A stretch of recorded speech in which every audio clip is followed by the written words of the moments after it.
Welcome to Trial by Wine. We take a closer look at crimes that highlight how fascinating humans can be. Schmidty, Swanee and Clarkey visit crimes and run them through their jury of three, debating both sides of the case to agree an appropriate, if totally fictitious, sentence. Please be advised, Trial by Wine may include explicit or disturbing content and will include drunken rambling. Listener discretion is advised. All right, how are we? Very well. Not too bad. I'm good. How are Thanks you? for asking. Yep, good. Yeah, Sorry, I good, wasn't thanks. a bit Yeah, delayed. good. No, all How are good, all you? fine. Very well, thank you. Very well. And we are yet again recording back to back because yet again the boys are jetting off, only for a short while this one, but we'd like to get some content in the can, as they say in the biz. I don't know if they actually say that, I'm just making shit up. So we're just doing another story. So what are you drinking? We've now cut our supply of Feathertop Rosé down to 5 bottles. Excellent Those work. are numbered. And Swanee? Well, I was telling you something out of the back fridge that I bought the other day, and this is kind of like an anti-advertising. It's very ordinary. It's Is it a drink? sparkling. I saw you take the first sip It's and you went, shocking. oh, I just and had to put it read what down. it was. It was supposed to, it's like, sparkling water, but I've just read what it says. It's sparkling water infused with wonky raspberries. So it's got no calories, no sugar, no raspberries. sweetness. It tastes shit. It's really bad. And now I Fucking remember wonky why I got it. raspberries. It was on I think sale. they're the No ones wonder that it are a was bit, sale. you know when raspberries have been in your fridge too long and they get a bit mouldy? That's a wonky They raspberry. if fall ever I apart saw in your one. hand when you go to pick them up. It's not pleasant. They're just That'll mush. be Oh. very short-lived. Anyway, that Okay. will be why they were on sale. Never mind. I wonder if Oh, they'll that's feature in the not new nice. Wonka movie. I don't know. Wow. Oh, I saw that the other day with Timothy Chalamet, right? Yeah, I saw just literally like a 5-second clip of it. And I it think just it looked might be a like the Johnny Depp one. backstory or something. Yeah, I think so, but Is I think it? I've never seen the Johnny Depp one in its entirety because my kids were terrified of it. And Squirrels are frightening. it's a bit weird looking, but And so are Yeah. Oompa Loompas. oh, that was the best bit. The Oompa Loompa character Love was Oompa Hugh Loompas. Grant. Oh, that's That the looked like new it was going to be one. genius. In the new new one? Hugh Grant is Yeah, this in the really new like one. he's the Oompa Loompa I with love great that. attitude. So I actually I think reckon- that would be brilliant. That was the best part of the trailer. I reckon Yeah. I'd watch it just for that. Well, you might not even have to. If you look at the trailer that I saw, he's in it and he's brilliant. There's a big carry-on about it because he's not a An Oompa Loompa. vertically Loompa. challenged individual, that there was a big Oh. carry-on about casting him. But it's called acting, people. You pretend to be something you're not. Correct. Anyway, So just We putting had- that out there. We're so On our over last- this I'm bullshit. so over it. I feel like we're just going to overcorrect On our it. last tour of China, there was a short woman acting as an Oompa Loompa. Really? Somebody's Really gonna acting do as that an Oompa behind Loompa? you. Or Literally in everyday life.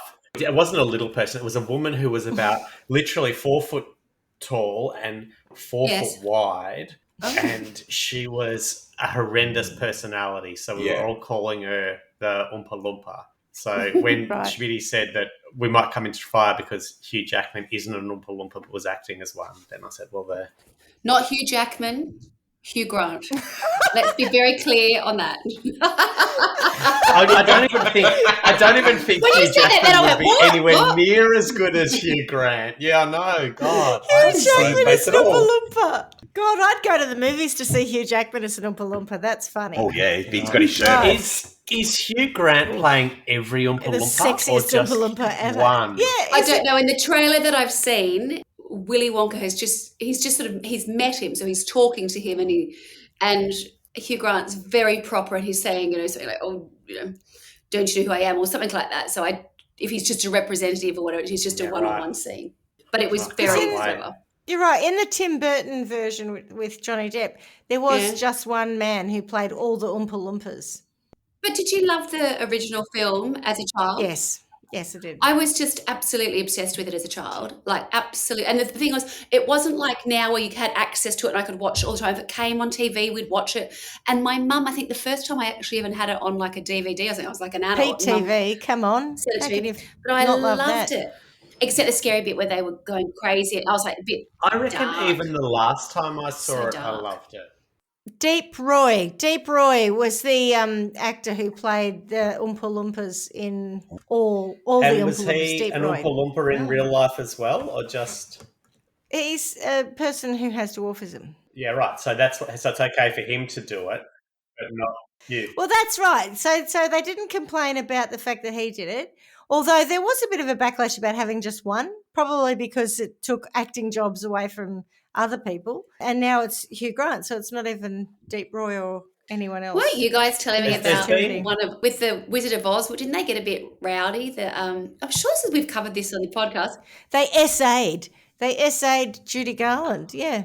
Did I think they? someone put a hand up Oh her my dress or gosh. something, yeah.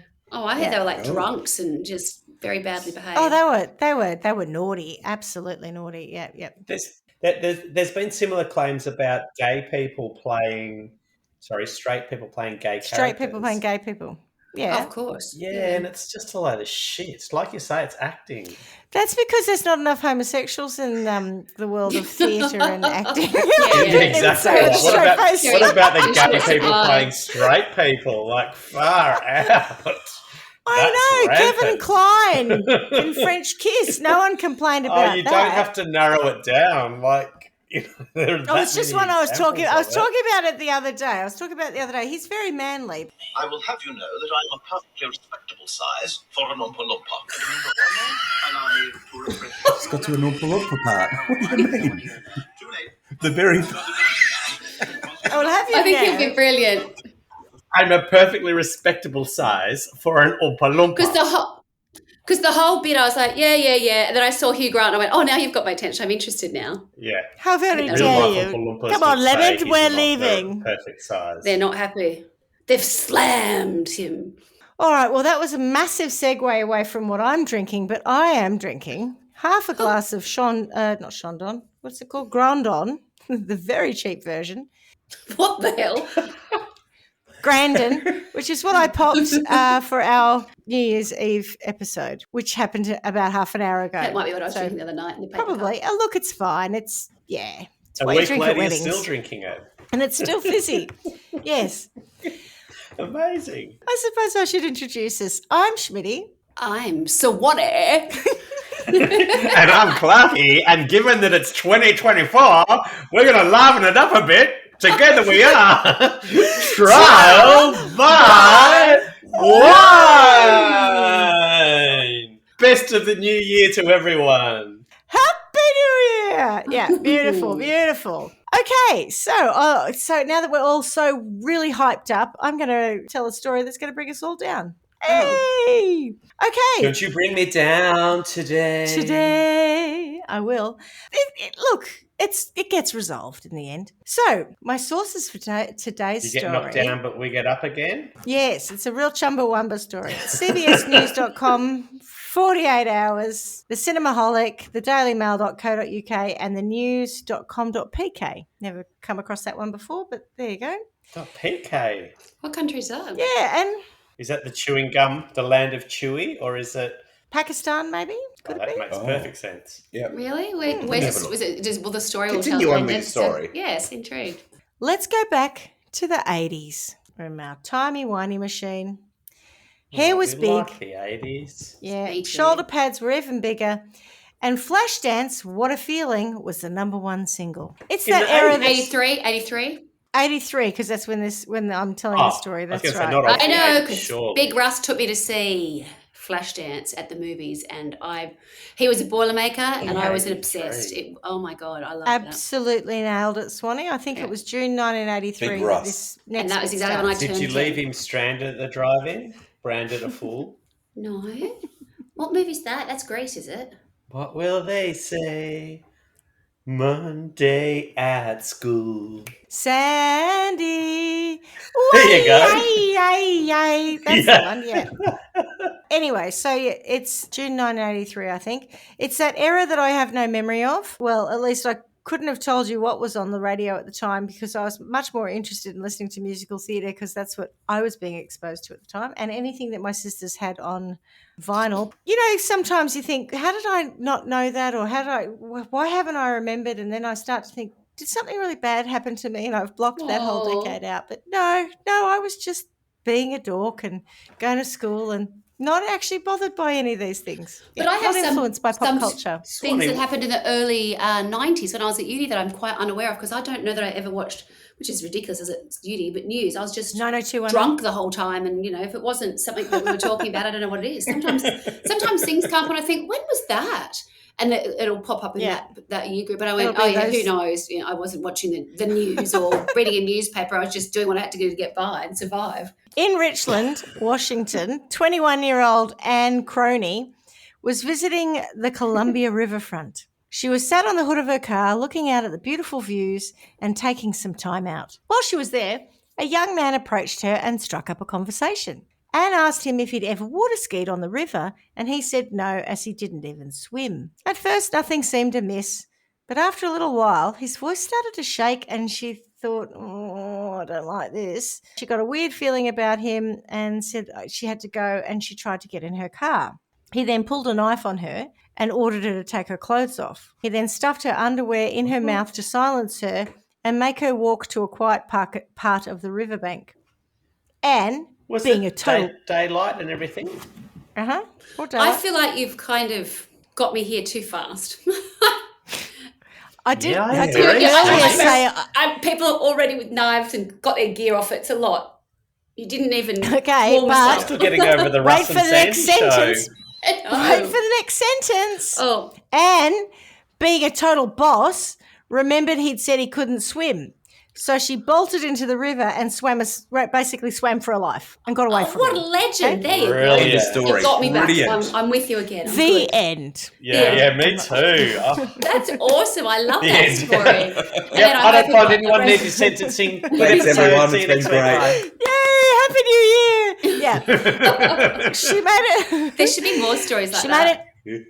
Yeah. She made it to a dock on the other side of the river and she was found there by passers-by. Obviously, she's in the nutty, so, a bit awkward. She reported the attack Did and she take her undies out of her mouth, or I'm assuming she did to breathe in the water, probably spat them out as she was doing her, not breaststroke. doesn't What's breathe that in one? the water. The She Australian hasn't crawl. thought about it. She should have taken them off and put them on. got gills? No, to be able to breathe while swimming.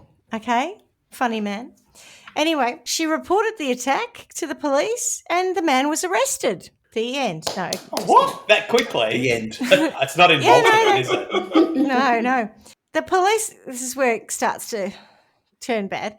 The police who interrogated this guy found that he had already served time in juvie for raping 2 girls and attempting to rape a third. He admitted to the police So that we he didn't had need a fourth one? he had a problem, and he was going to rape Anne had she not gotten away. And he said, I need help with this compulsion. I know it's not right.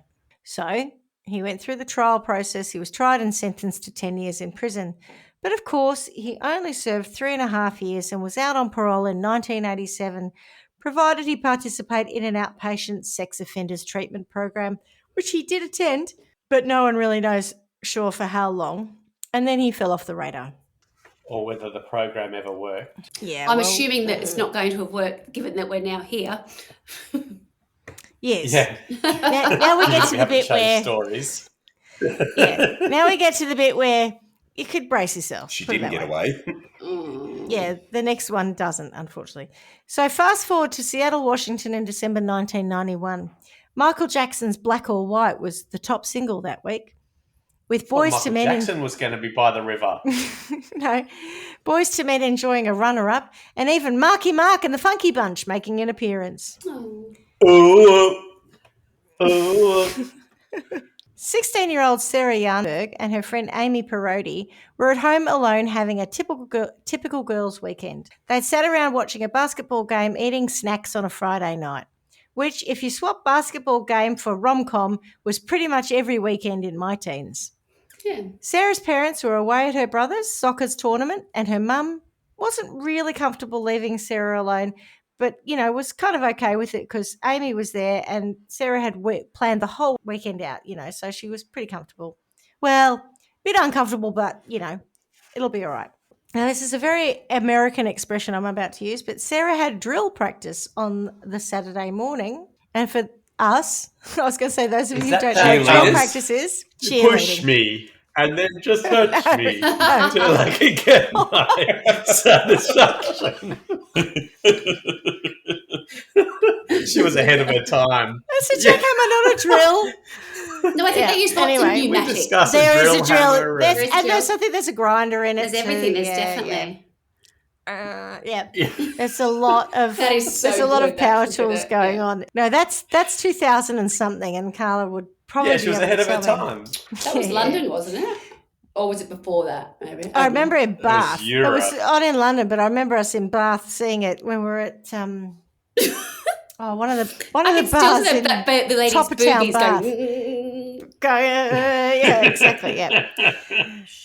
So no, drill practice is cheerleading, as Willie correctly pointed out, and on that Saturday morning, and she'd actually slept in, and Amy remembered her flying out the door, still with hot curlers in her hair because she was running late. Unfortunately, Sarah. Is that a thing? Well, it is when you're a cheerleader, and Sarah had gorgeous, long, naturally red hair, and it was quite curly, and so she, being a cheerleader, she had her uniform, like her cheer uniform on, and she had her hair in hot curlers, ready to make herself, get in for practice, because it's very important. I don't know, we're not American, but I believe it's very important to look right. I'm thinking more I've about seen their Mean hair Girls. I rollers think they've got they're cheerleaders in Mean Girls. Once you take the hair rollers out, does your hair just automatically fall into position, or Her hair probably would have. Right. So back to the girls' Sarah colours. never made it to her drill practice. Oh. When Sarah didn't come home from practice, Amy rang some of her teammates and they went looking for her, but they only found her car in the parking lot. So she'd actually gone to school, her school. She parked her car in the parking lot, and so she was not very far at all from where the practice should have been. Okay. So about an hour after the practice had ended, some boys were skateboarding through the school grounds as a shortcut, and they saw a man come out of the bushes, which were not very far from the car park. Drew Miller, who was 13 at the time, remembered the guy looking straight at them, and the encounter was really jarring. This guy was, looking scary. The man kept walking ahead of them, and as they followed, they came across Sarah. Some of her clothes had been removed, and she'd been strangled to death with her own stockings. Oh. Realising that the man they had seen was likely the killer, they turned back to him, and he was staring right at them. he hadn't run off? No. Drew and his friend, however, sensibly, skated home immediately and called the police.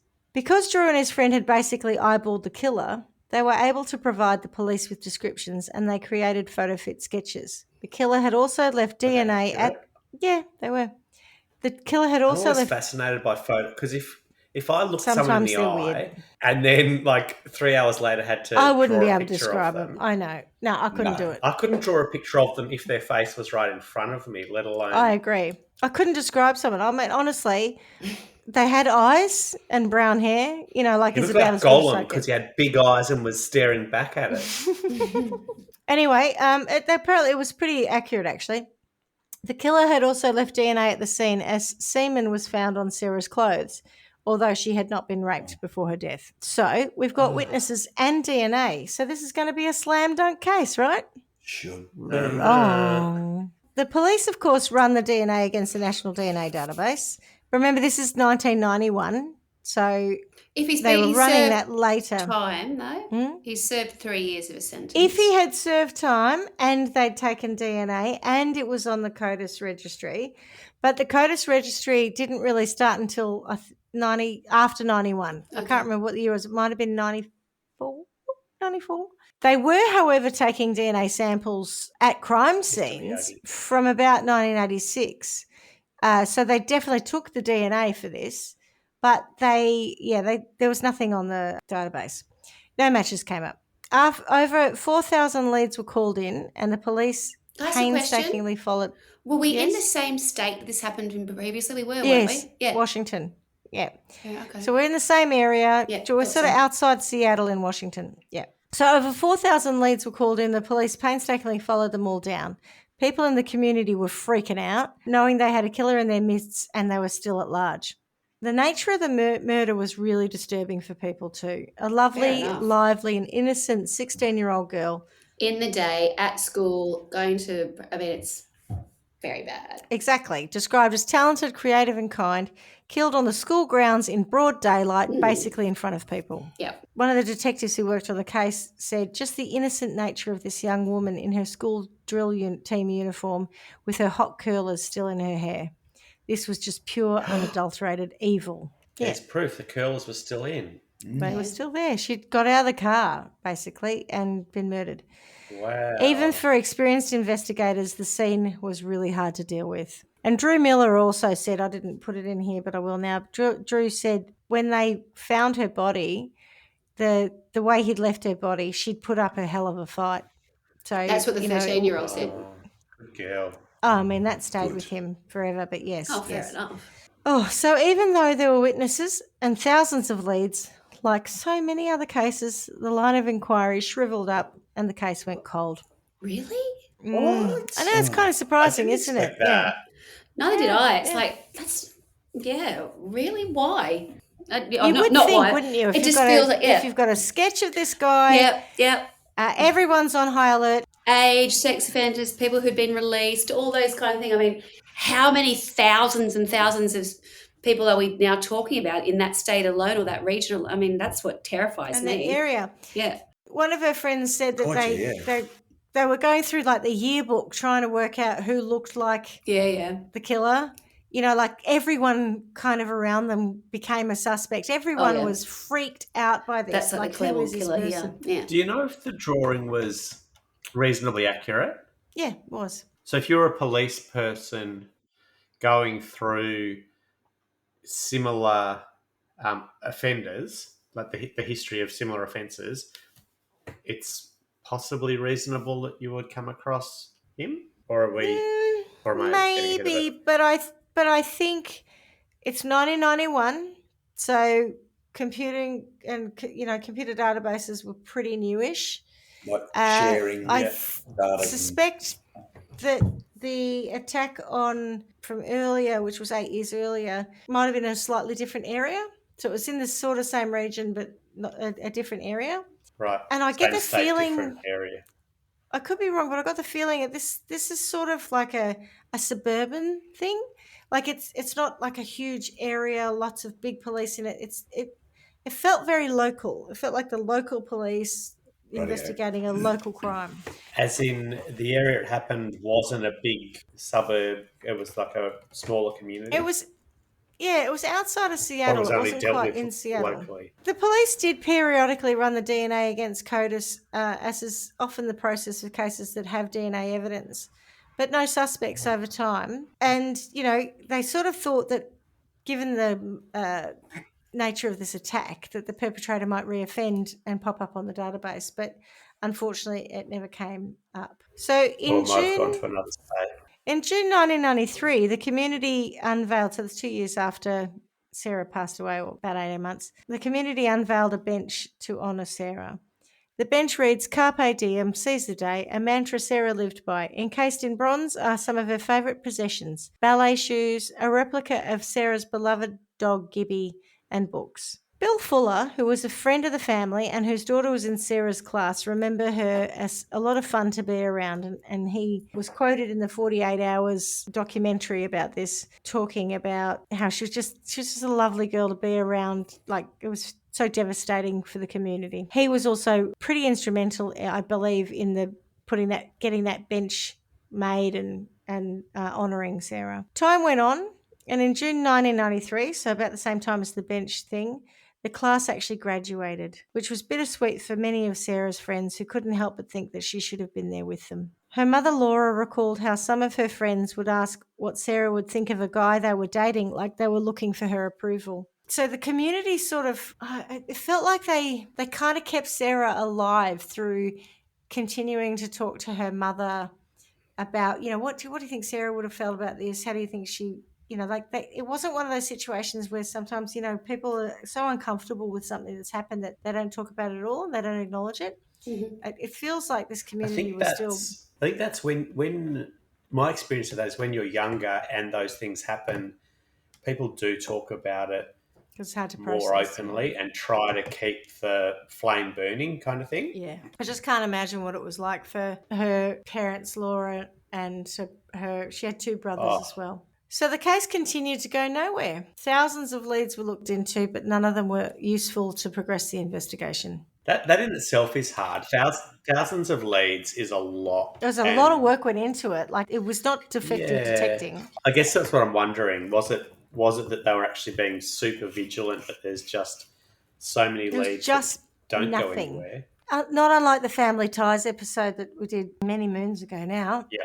There is always more than one way to skin a cat or to catch a killer when DNA is involved. And in 2011, investigators turned to genetic genealogy to try to find a suspect. Now, this was interesting because in 2011, genetic genealogy was unheard of, pretty much. It was kind of an emerging thing, and it was pretty much kind of dissed by most police forces, and people just thought it was a bit wacky or inappropriate or not good enough. But the police who were investigating this crime, because they had nothing else to go on, they were like, let's just give this a go. So they really did kind of forge a bit of a path here by just saying, no, we'll just see if this gives us anything. So, and certainly from a funding perspective, this would not have been, well, I was about to say this wouldn't have been cheap, but as it turned out, I remember reading that the woman did it for free. Well, it wouldn't be cheap now, right? But at the time, I remember reading that this woman said she'd do it for free as a bit of a test. They enlisted the help of a woman called Colleen Fitzpatrick, or, as her ancestors would have said it, Colleen Fitzpatrick. A renowned US forensic scientist. Here we go. Such an Irish name. Accent, Such an Irish name. And she used software to compare the unknown DNA with public DNA databases and was able to link the killer to a family called the Fuller family. And it was a line that was pretty much around the area, and specifically to a man named Robert Fuller. Now, I don't know who Robert Fuller was, but he was related to Bill Fuller. Remember, I talked about Bill Fuller not long ago, the man whose daughter had gone to school with Sarah and who was instrumental in the bench, right? Yep. That came as a bit of a surprise to everyone. But did it come as a surprise to Bill Fuller? Oh, absolutely. Yeah. Trust good. Me. So, not a direct match, and so it's a familial match. And no one actually thought Bill Fuller was involved in any way, because also he wasn't. But he was too old for a start, comparative. Like, we've got eyewitnesses. Yeah. So he's too old, he's too short, he doesn't match the description whatsoever. I think he was bald and the guy had long hair, like he was nowhere near what was described. Had he got someone pregnant some years ago? No. Bill himself said, I've got nothing to hide. Sure, here's my DNA. I thought you were going to say he was his father. No. He's like, fine, I don't know who this person is, but here, have my DNA. If it helps you find whoever did this, all good, right? On your Bill. Well, I don't understand how that works anyway. Bill's a good guy. Bill's a good guy. Yeah, I understand that. I just don't understand where we're going now. So, I mean, you've got my attention. Well, it's interesting because Bill's cleared. So is whoever Robert Fuller was. Don't know who he was, but anyway. Okay, I did a little bit of looking into the whole DNA thing, and it's a percentage match to the number of alleles or something. I know, don't come at me. I know that's the wrong word. I'm tired and I've had too much to drink. There's a certain percentage of these markers and they're in a certain order. So when you get a familial match, obviously you're not going to match all of them, but there are enough of them that say that there's enough shared DNA that you are related in some way.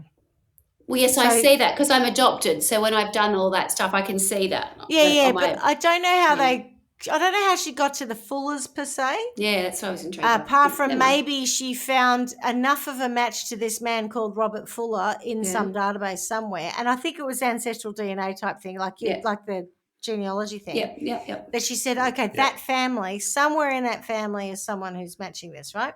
Which would lead them straight to Bill Fuller, right? Well, yeah, and also Bill Fuller's the only Fuller that anyone knew about in that area. That's what I mean. Who's around the thing? Yeah, and he knew. Yeah. So the victim. I know we're stuck on the wrong. That's a coincidence. Yeah, I understand that. But I think that's why we're stuck on in the context of the DNA, that's a coincidence. Yeah. So not Bill himself. Well, it's not Bill himself. The DNA he willingly gave to police did show there was a relation somewhere in his line that was likely to be the killer. In 2019, after 8 years... That must be horrific. Yeah. It wouldn't be good to know that someone you're related to is a murderer. Yeah. Particularly if you're close to the case and you've done what he's done in terms of the seats and everything. How could you imagine that you somehow would be related? I think there'd be nothing worse than being so close to that and knowing that you're related to the killer. Because what would you do? You wouldn't go to Christmas, would you? Until they find him, I suppose. No. Yeah, no, it's a good point. I'd be looking at everyone going, who is it? What? I was just going to ask the question. How do you bite into your turkey at Christmas? Is there something in that? From the DNA, can they tell if it's pre him or post him, age-wise? I'm tipping, because I've answered my own question, because they're saying it's a younger person than he was. Well, yeah, the eyewitnesses knew it was a young person. And Bill Fuller, the man who came out of the DNA won't. The DNA won't allude to age or sequence. I don't think it'll tell you tree. the sequence, though, no. It'll allude to relationships. So if you have the mother and fathers, you can determine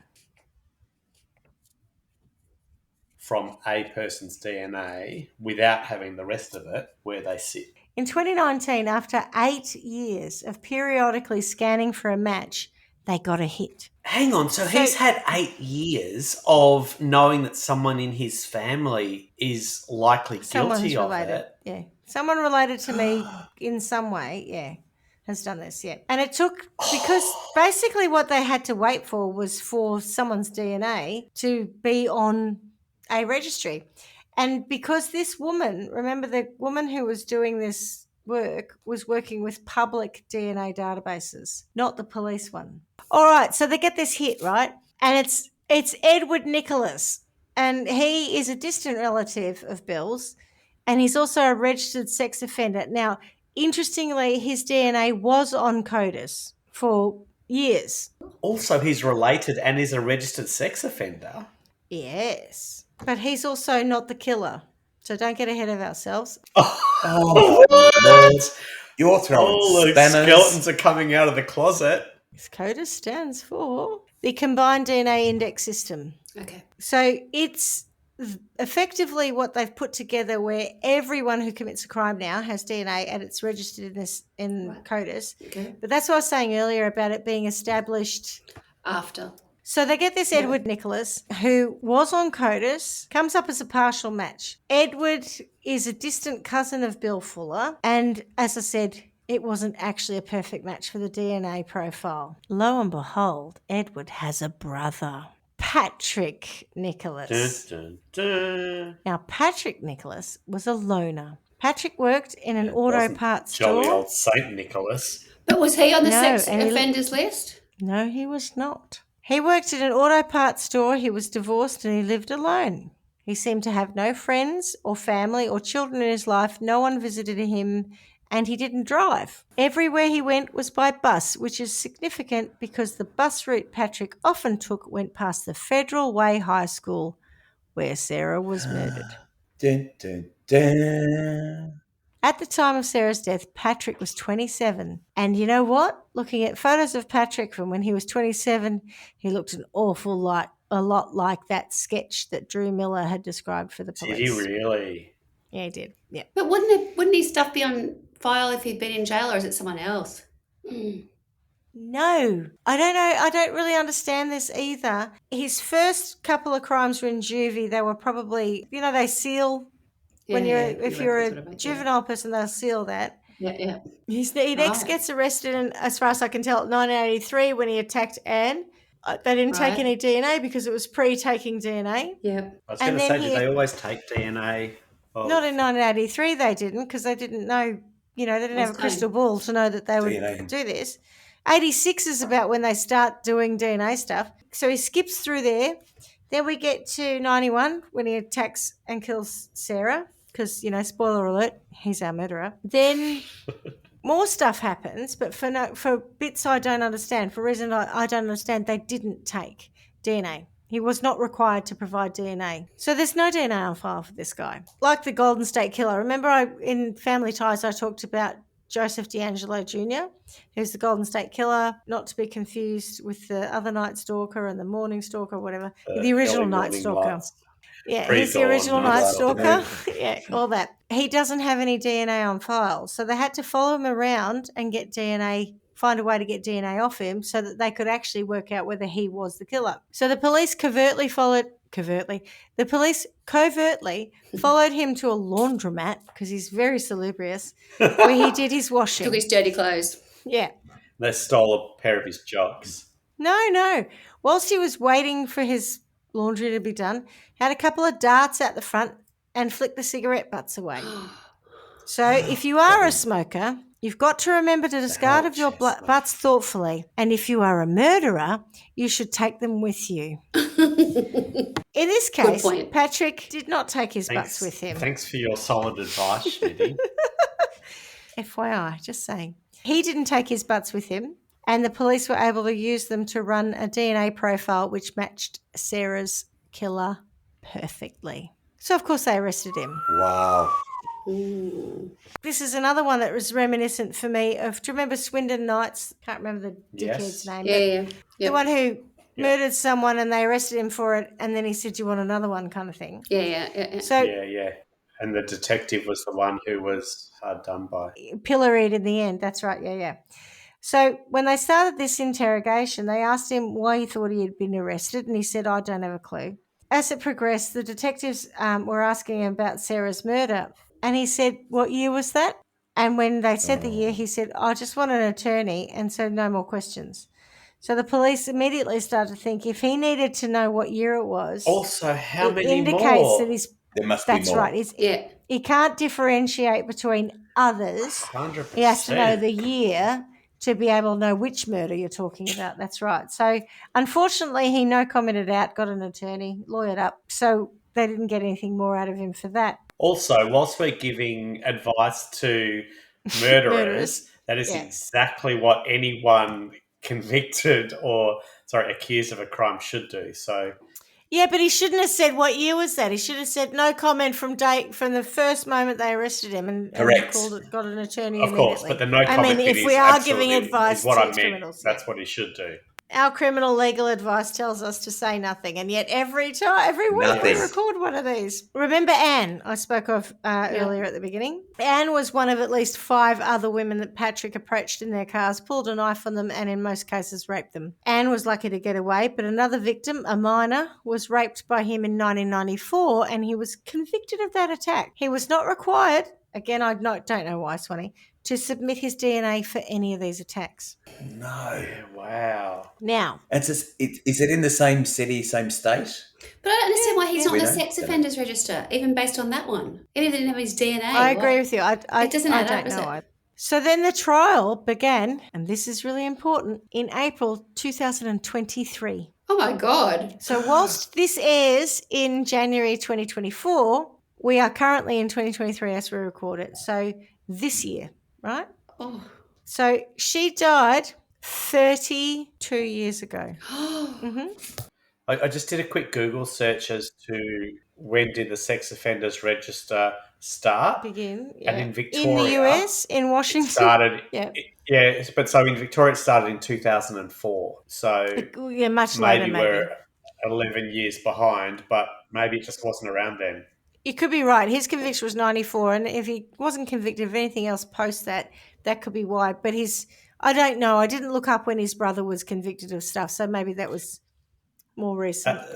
So in the US, few states required convicted sex offenders to register addresses with local law enforcement. The 1994 Jacob Wetterling Crimes Against Children and Sexually Violent Offender Act required states to implement a sex offender registration program in 1996, maybe? Which, again, would be after his last conviction.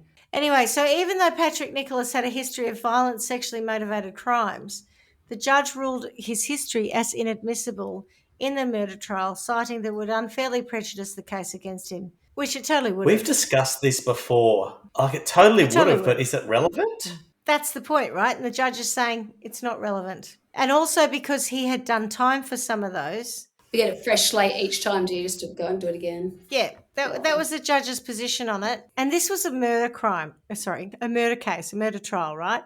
So yeah, the others.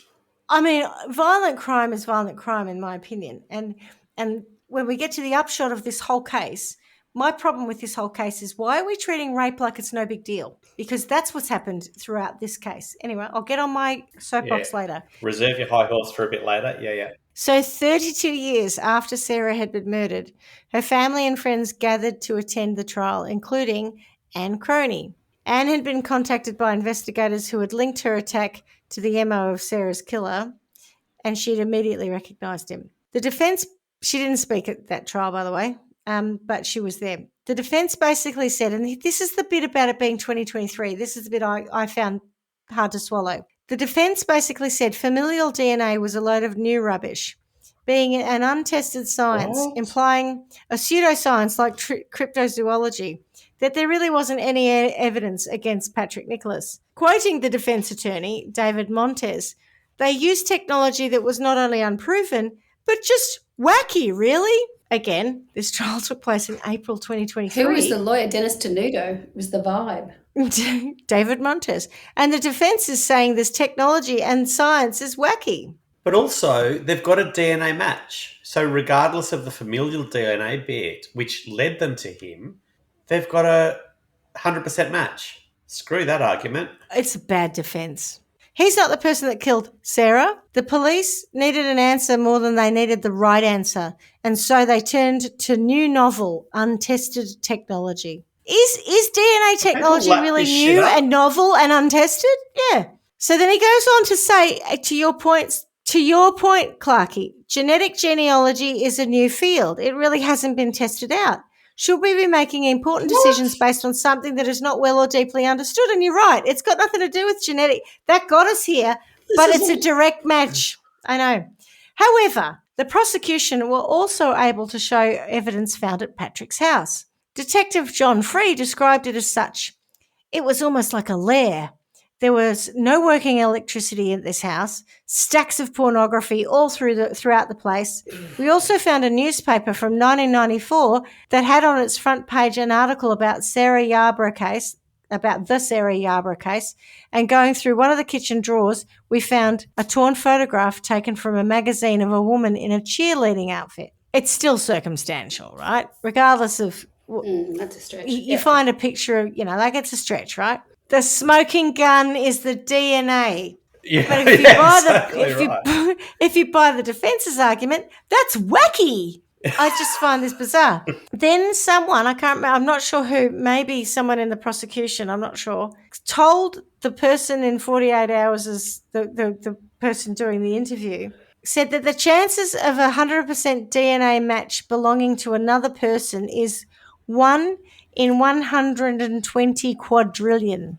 Now, this is where I went down a rabbit hole, because I'm like, hang on a minute, there's not even that many people on the planet to get near that. And look, statistics is not my jam, but this doesn't seem right.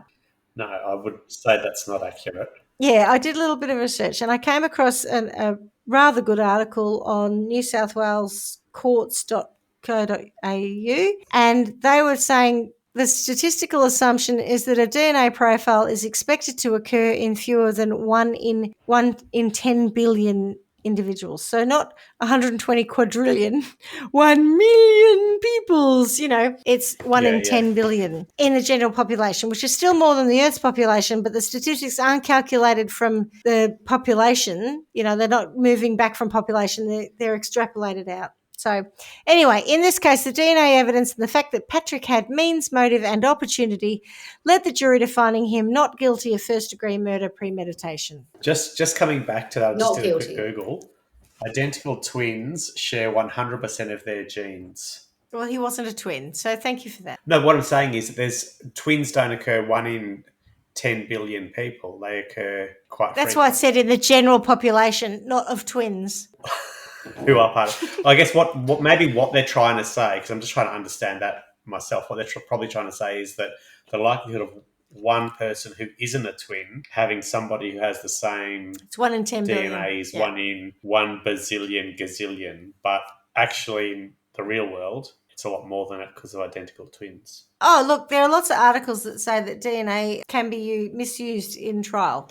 right, by defence and prosecution. Well, that 100%, I would agree with you 100% on that, yes. Yeah, but I just don't buy this argument anyway. So I'm just going to say it again because you seem to have missed it, although Swanee did pick it up. So in this case, the DNA evidence and the fact that Patrick had means, motive and opportunity led the jury to finding him not guilty of first-degree murder premeditation. Hang on.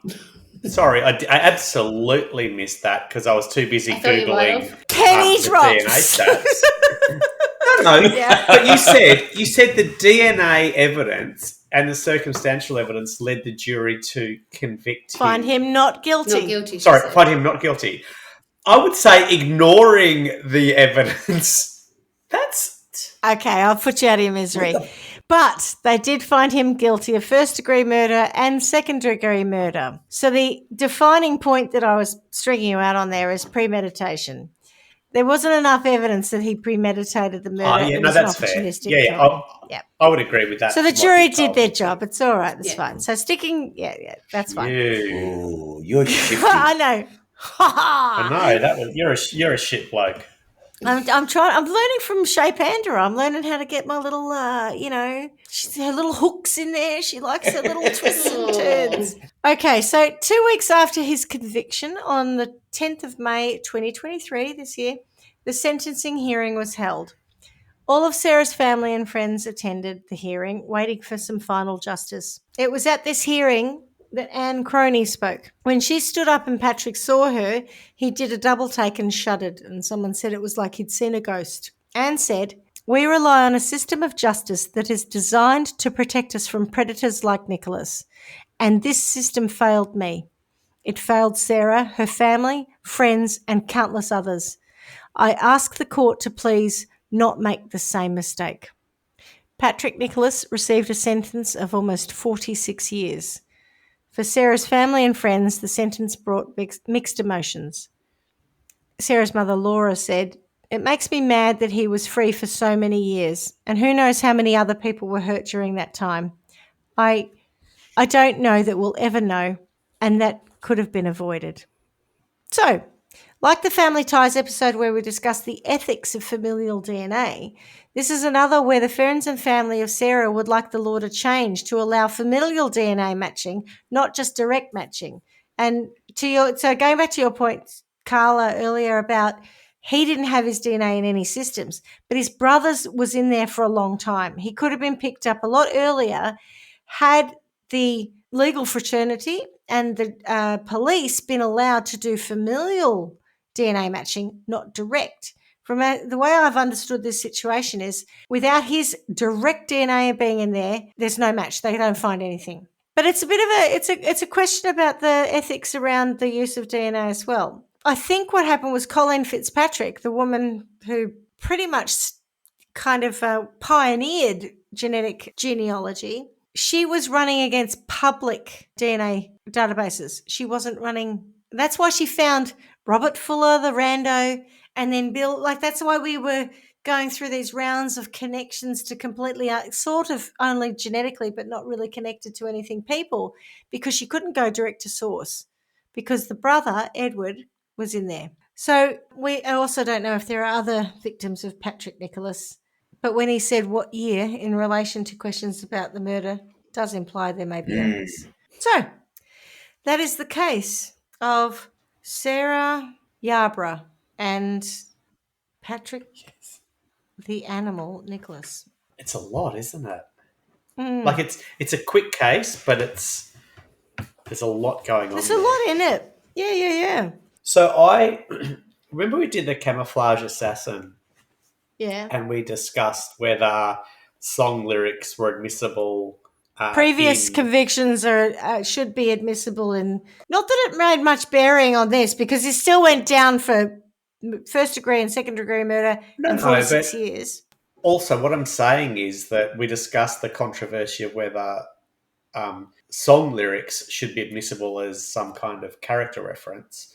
And now we're saying that regardless of that, we also are now saying that previous convictions shouldn't be admissible. I don't think they are. Well, they weren't in this case, is what I'm saying, right? So there's a very broad spectrum of things that should or shouldn't be admissible. But in the case of sex offenders, I would think they probably should be. And I wonder about the wisdom of our legal system. When you've got DNA match, I kind of go, maybe we should be including them. If we don't have DNA match, if it's just, literally something happened and there was a sex offender in the area and therefore because he's a sex offender, he did it, that's completely different, right? I don't think those two things should link.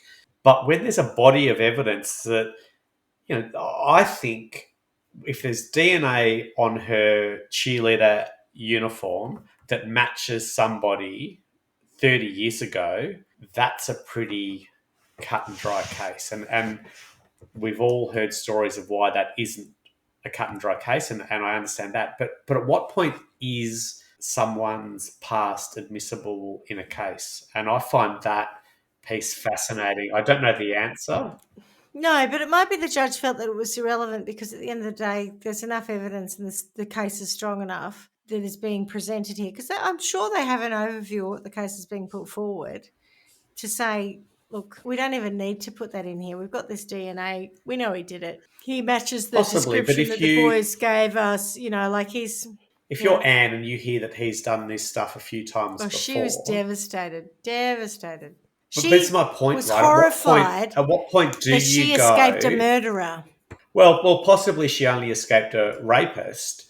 In her mind, though, that's what she thought. She moved on with her life, and then when she found this out, she's like, "Oh my God, he murdered someone." So double horrification, right? She was horrified she escaped a rapist. She would have been horrified to find out that he'd been charged or he'd been guilty of that in the past. I think as someone, not speaking from experience, obviously, but as someone who is raped or potentially a rape victim, to find out that person has done that before and been found guilty of it, you've got to question the justice system. And I totally it sounds like there's a number of instances where old mate could have been dealt with. Had they included his past history when he attacked Anne, maybe he would have gone in for longer. Maybe he wouldn't have got out in 1987. Maybe he still would have been in jail in 1993. Maybe none of this would have happened. But I guess... He should have been in jail. He got out in 3.5 years from a 10-year But that's what I'm saying. Got out in 1987. Yeah, no, but probably because he did something nice in prison. But what I'm saying is... That's the bullshit of it, right? 10 years... You behave yourself in jail, you get out early. It's no bearing on the horrible thing that you did in society. What you're doing in jail should have... No, I don't care how good or bad you are in jail, you should do your fucking term. I think what I'm trying to say, Schmidty, is that had they factored in his previous history... Because I think sex offence is something that does lead to a lot of repeat offences. Other violent crime.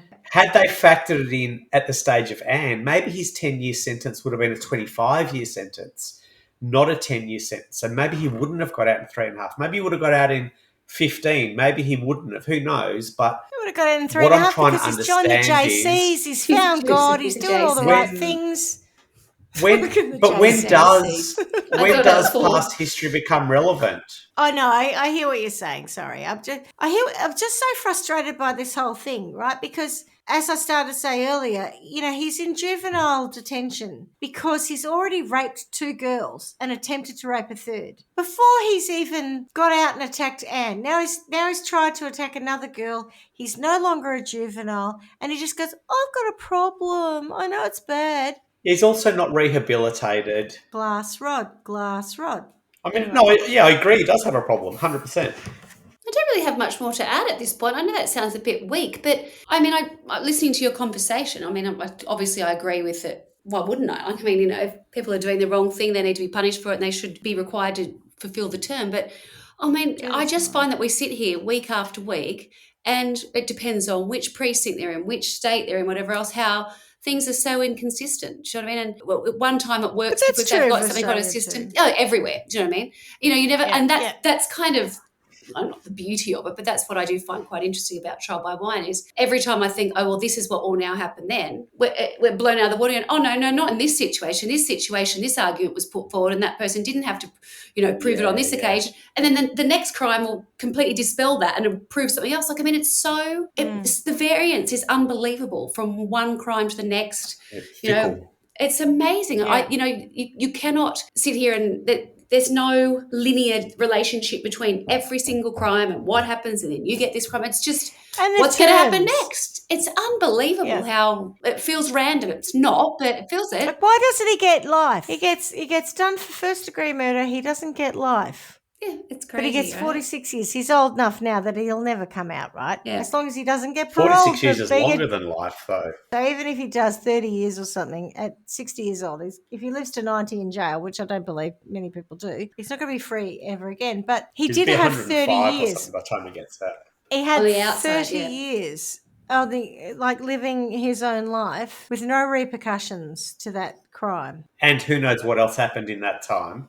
Correct. And he's a problem in his own right, obviously. But it's this business of sort of like to your point earlier about how many times does someone kind of just get a bit of time for this attack on a woman and that. And Swanee was talking about it in an earlier episode. Swanee was talking about this sort of disposable, the quality of disposability of women. This was a young cheerleader, but, next week it's another sex worker, this idea that women can just be attacked, brutalized. It's just a never-ending stream I'm going to put him in an right? acid bath. Sorry, acid bath for this motherfucker. I'm so angry about it at this point in time. How old did you say Sarah was when she was murdered? I just want to take the 16. I want to take this collective pain of every woman who has been a victim of some repulsive male who thinks that this is appropriate. Just take all of that pain and somehow distill it into an injection. And I'm just going to inject this man and every other bastard with the collective pain of centuries, thousands of years of women just being treated like shit. See how you like that? That's my punishment for Patrick. Put that in your pipe and smoke it. And I'm going to add in period pain. And, of course, this has to be done in Trial by Wild World. And childbirth pain. Why not? Just top it up. Just put it all in there. Can you add period drama to it as well? Make him watch period drama too, because fuck, that's annoying. Agony beyond all agonies. Swanee, have you got any final words? I don't know, really. I think that, I think you're certainly in a very rich territory when it comes to my feelings about how, it just feels like crime after crime after crime of women being, sexually assaulted, and it's just horrendous. But trying to look at Patrick, I struggle because I don't really know a lot about him. He's just a repeat offender who's just this person again, sort of on the edge of society. And a bit of a loner. Yeah. That's right. I don't really know. He just that there must be so many people like that just out in the fringe, right? That's what freaks me out about when we do all these stories. There's always another one. There's always another one just lurking around in the shadows, just waiting for an opportunity. That's in the middle of the day. It doesn't have to be some kind of girl walking down the street late at night. It doesn't even have to be that. It's like I'm going off to a cheerleading practice in the middle of the day. It just is that gets under my skin. It's the kind of stuff that I think about. No, it's the kind of stuff where I just go, it's super, super creepy that there must be so many people out there. I know we have a great laugh about it, and, so many of the things that we do are... We don't laugh about murder. Not about that. That's the whole idea of us getting together and having a good chat. But sometimes I do find myself just thinking, oh, God, if I really allow myself to think about some of the things that we've covered, God, you'd never leave the house or want to be in the house. There's so many people just terrifying, I know, lurking out there. I think the thing that I find the hardest to deal with is the fact that because it's just, as we say, like this sort of constant stream of all these type of crimes, no one ever seems to learn. Nothing ever changes. Do you know what I mean? That's where I think is the disappointing part is, where it's got to be something within human nature, right, that these crimes exist, which is, why people are so interested in crime documentaries, and because it's just this, oh God, we could do it forever. I know it feels like there's so many, but the reality is comparative to the population of the planet, these are outliers. Yes. These are outliers. Yeah. I know. It's just You have to sometimes the random nature. You have to that you take just get some comfort in the fact, I get they're random, but they are outliers. Yeah, fair enough. I'm happy with your sentence for Patrick about injecting the pain of pain. Women, future, past, and present, or whatever. What I don't understand is the complexity of the legal system, right? Because we constantly discuss issues where the police should have done more, or the legal system let everyone down, because sometimes it's too harsh, sometimes it's too soft, sometimes it's... Oh, I know. Who knows what the hell went on here. And to what Swanee was saying, and I guess, Schmidty, what you were saying too, is this happens all the time. When do we learn? And in 2053, are we going to be sitting here saying this happened 30 years ago and it was of the time and therefore, nobody really knew what to do? Or do we learn, and do we go that, with certain crimes, if there is a past, maybe they should be included, and maybe we should be okay with saying that person should never come out of detention, or there is another way of punishing someone to the point where they can't overcome their own impulses, therefore they will do this again, 100%. Let's make sure they can't do that again, because too many people are murdered, are raped by repeat offenders who have had a pretty good deal from the legal system. And on the flip side of that, too many people are found guilty of murders they didn't commit or of crimes they didn't commit. So it's a very complex area, but how do we improve it? And I don't know the answer to that by any stretch, but I'm just not okay with it. And this is another example, I guess, of where there were so many opportunities to convict someone before Sarah's murder. Do you have a sentence, my friend? I'm happy with your sentence for Patrick. Oh, we're just going to... I think the defense link to, Wacky. DNA evidence Woohoo! being blah, blah, blah. Like, go away, mate. I don't like that blurring, because it's not a dark art, it's not a black magic. Sure, the process of getting from DNA on Sarah that they went through to find Patrick, but once I can understand why some people would have issues with that.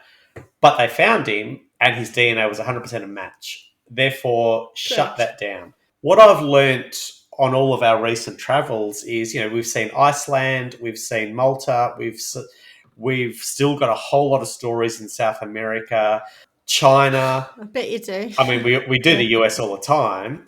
There's even some that have crept up in Australia whilst I've been gone. There's a lot going on out there. And if you could take away the barriers of country, I still don't think the legal system would be good. So I think it's just interesting to get an insight into... It'd be interesting to say, what country do you think does do it properly? Because I don't think any of them do. But also... maybe it's just... Are we better now than we were 30 years ago? And are we going to be better in 30 years' time? Or are we just going to keep fighting the same old fight? Don't know. Anyway, well, thank you very much. I know that was... I thought that was going to be quick, but we actually did quite a detailed chat on that. So thank you for being part of the journey on that. And as we say every week, miss you already. Miss you already. Lovely story, darling. Well done. Good to see you. Bye. Bye. Thanks for listening to Trial by Wine. You can contact us at trialbywine@gmail.com. Please rate, review and subscribe to Trial by Wine on Apple Podcasts or wherever you get your podcasts. If you'd like to support us, you can become a patron at www.patreon.com, Trial by Wine, or visit our website www.trialbywine.com to donate to us. Your support will help us cover many more cases and apply wacky sentences. We really appreciate you listening and hope you tell everyone about us. Our cover art is by John Christo and music is by Beauchamp from pixabay.com.